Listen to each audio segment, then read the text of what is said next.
We took things for granted. We expected coffee in the morning. We expected free Wi-Fi. When those were taken from us, we survived.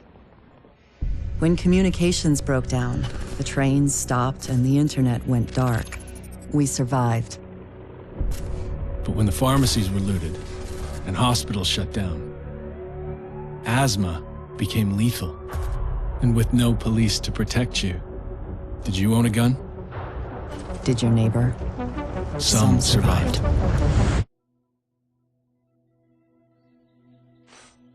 We are a resilient species. When our society collapsed, we found ways to go on. And now, for the first time in centuries, what we want is also truly what we need. In the face of disaster, we helped each other. We built new communities in the ruins of the old. We adapted. We survived. Established a new... Yo, what is up, guys? Gamerverse back again, here to do another review for you guys today, man. Today we are reviewing The Division 2. What is The Division? I'll give you guys like a short little intro. The Division is a looter and shooter game made by Ubisoft, and the game released back in March 2019.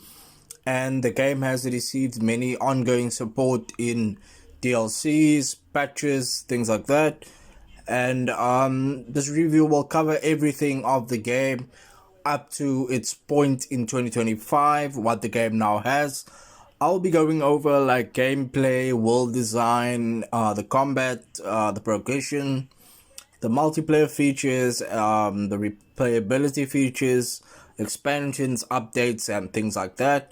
But yeah, that's how I do my reviews. If you guys didn't know, I cover a bunch of topics, and then at the end of the video I'll give the game a final score, and then you can finally decide if you do want to play the game or not. And if you are a returning player, let me know in the comments. If you're thinking about returning back to the Division 2, let me know why you are returning, and let me know if you like the video as well, and check out what other videos I got on my channel too. Okay, without further ado, let's get into the review. First, let's talk gameplay. Let's talk gameplay and core mechanics.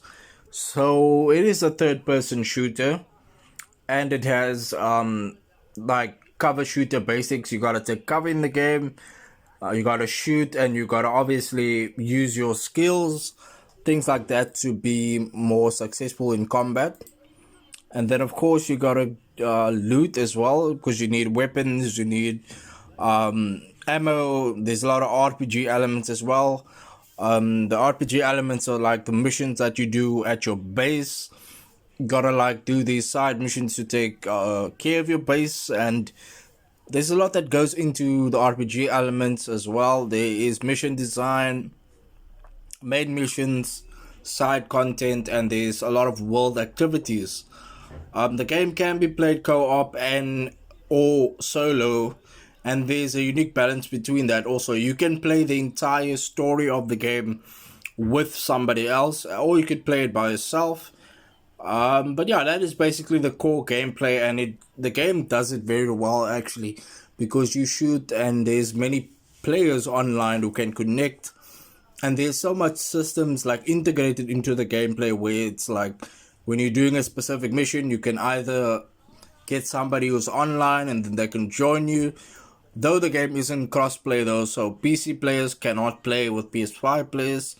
PS5 players cannot play with PC players. I don't know if they are going to update the game. Hopefully they do though, because I got a lot of friends that wanted to play with me, but they were on PS5 and I'm on PC, so I wasn't able to play with them.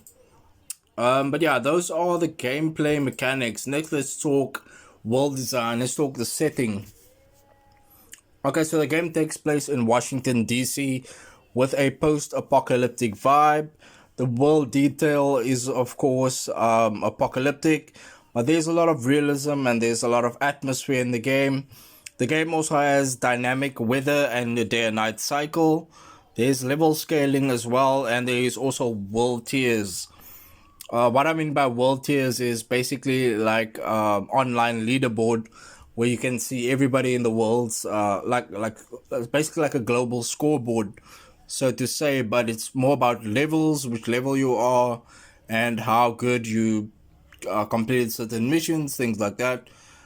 Yeah, that is the world design, and Washington D.C. has been overrun by this apocalyptic disease that took over and whatever, and people are trying to survive, and it's up to you to basically do your part, and of course try to eradicate the virus that's taking over, and kind of like help the people do good and shoot the bad guys. So yeah, that is it for the world design and the setting. Next, let's talk combat, which we did talk a little bit about in the gameplay topic, but let's talk about it some more. The enemy variety and the behavior, of course, is very up to standard, and there's a lot of ways that you can play the game, a lot of ways you can take on combat tactics. There's so much flanking, and of course there is a difficulty balance as well, and it still holds up very well compared to when the game came out in 2019. There's some very cool things that you can do, some cool skills. For example, you can have like a drone helping you in combat, shooting down the enemies, things like that. The combat variety is very, very broad, and there's a lot of different ways that you can take on combat when it comes to the Division 2, so they really nailed that. Next, let's talk multiplayer. Let's talk social features. Like I said, the game is playable completely with a friend. Like, you can play the entire story of the game with somebody else. There is the clan system. A clan system is basically like grouping up with a team of people, and then you can also go PvP/PvE. The dark zones are there also. The dark zones is basically when you go out and fight other agents in the game. Conflict PvP mode is also there, and it is still active since 2019. You can still play the conflict PvP mode. That is really, really cool. And then of course you got your emotes. You got all of these social features that they added, like emotes, voice chat, and super fun actually when you play with someone. Even if it's a main mission or if it's a side mission, whatever it is, it's really cool bumping into someone and then having a chat and completing a mission that maybe you were too low a level to complete. Cool thing is you can actually shoot up like a flare in the sky, and whoever's close by actually gets pinged. So anybody who's online and who's close to your mission or whatever, if you're playing solo, they can then decide if they do want to help you. And most cases, a lot of people actually do help you. They don't let you struggle because they can see how much times you try to replay the mission, and they can see your level, of course. So that's really cool. Yeah, next let's talk expansions and updates. Let's talk a little bit about the DLC. There was quite a couple of DLC added.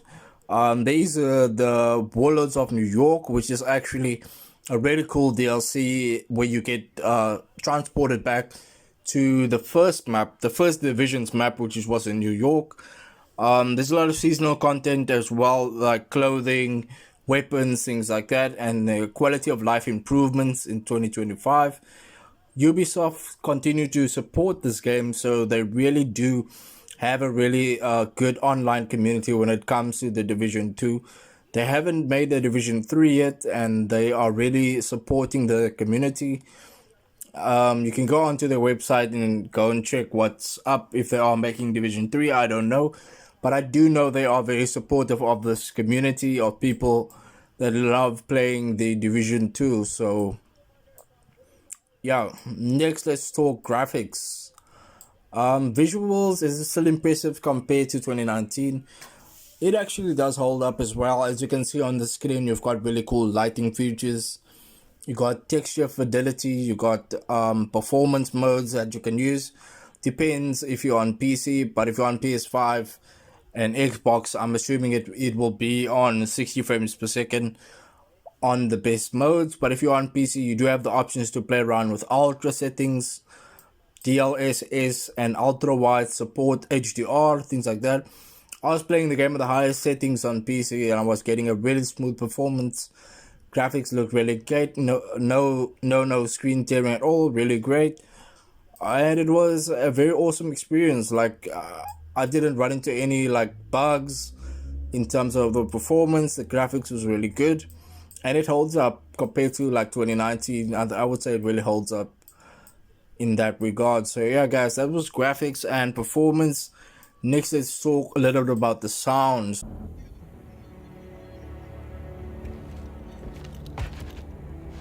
This is you. Welcome to D.C. I'm Manny. I run comms. I'm guessing the division alert brought you here? Damn glad to see you. Let me show you exactly how screwed we are. Ever since the JTF imploded, the city's become a playground for murderous fuckheads. There are several main factions, and a whole lot of bottom feeders sucking up whatever the big dogs miss. A few civilian settlements are still holding out against all this villainy. They need more help than we've been able to provide, especially since the division network went dark. That's Kelso. She's one of the last surviving agents in D.C. She's operating out of the theater settlement on a priority mission. You should go check in with her. If anyone knows how to get these systems back online, it's her. Oh, and introduce yourself to the locals while you're at it. It'll comfort them to know there's a new sheriff in town. So the sound in the game is very it's actually very good. The gun sounds is very cool. The ambience is there. The music, I don't know who composes the music, but the voice acting is on par, and it has narrative delivery, like a really good narrative delivery, and environmental storytelling is also there. The music was well thought out, and they composed the music very well. Voice acting, of course, was done also very well. I think they used some good actors for the voice acting, and as you heard right now, the voice acting was done very cool, and it is quite immersive. It wasn't boring to listen to. It was definitely immersive. So next, let's talk story. Did I talk about the story yet? But yeah, story is basically, like I said, you are in events that happened after the first part, taking on as a division agent, trying to restore balance in the Washington D.C. map, and there's a lot of things that come with that, but ultimately your goal is to lessen the cause of this thing that's been plaguing Washington D.C., and it gets really, really interesting because there's a lot of side stuff that you can do, and the main missions are really, really great in terms of storytelling, and I think they did a really good job with the story. And yeah, that is it. Next, I do want to talk verdicts. So final thoughts on the game. What stands out most after all of these years? I would say the fact that they are still supporting the community, and they are still actually supporting the community, and there's people out there always playing the game, and people that are taking the agent levels to another level. They're getting like their levels to like 1000 and things. And compared to other loot and shooters like Destiny, Outriders, Warframe, the hopes for Division 3 is in production. I would think they wouldn't think twice because of how the community of the Division 2 is still standing still. In fact, there's even people that's still playing the first Division compared to other looter shooters like Destiny. I think Destiny's dying out a little bit, and Destiny is in third person. I think it's first person, but it is also a looter shooter, and it's not doing as good as the Division 2. So yeah, those are my final thoughts and my verdict on the game. Guys, if you did really enjoy this video, please leave a like, subscribe to my channel for some more awesome content. And yes, final score for the game is a 8 out of 10. A solid 8 out of 10 for the Division 2. It is actually a really good experience, and I would encourage everyone out there to give it a chance, especially if you haven't given it a chance. It is now on Xbox Game Pass, so you can play it for free on Xbox Game Pass if you do have a subscription. And yeah, give it a try. Let me know what you think in the comment section below. Yeah, thank you so much for watching this video, guys. I've been Gamerverse, and of course I'll see you guys in another video.